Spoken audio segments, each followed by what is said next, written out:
مشاهدينا الكرام، اهلا ومرحبا بكم وحلقه جديده من البرنامج. ضيفي وضيفكم اليوم خرج من قلب الريف المصري إلى العالمية وتغلب على ظروفه الصعبة حتى أصبح أحد الرموز الأكاديمية والاقتصادية، وجمع بين العلم الرصين والخبرة التطبيقية. إنه الأستاذ الدكتور محمد البنا، أستاذ الاقتصاد والعميد المؤسس لكلية السياحة والفنادق بجامعة المنوفية، والمستشار الاقتصادي بمركز المعلومات ودعم اتخاذ القرار بمجلس الوزراء.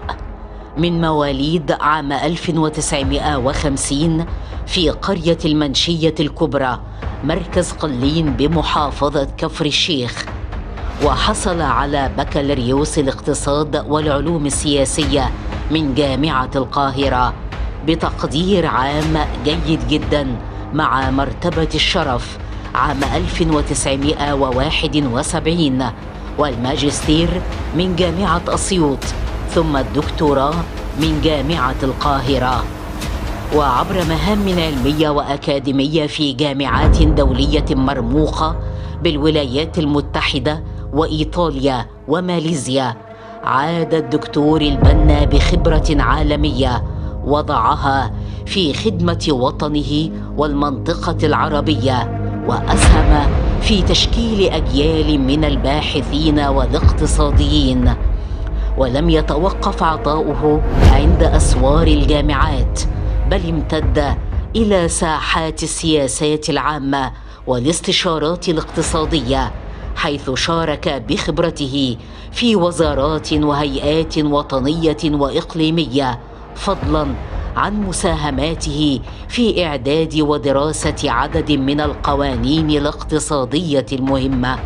الدكتور البنا يؤمن بأن الاستثمار لا يحتاج حوافز، بل لإفساح طريق.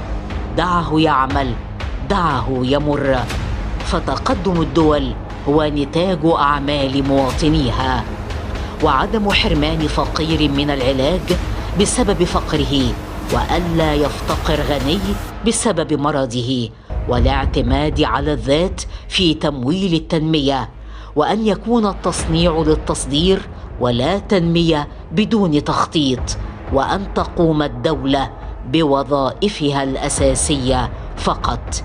إن تكريم الدكتور محمد البنا ليس تكريما لشخصه فقط، بل هو احتفاء بقيمة العلم، حيث يقترن بالالتزام وبالخبرة حين تتحول إلى خدمة عامة.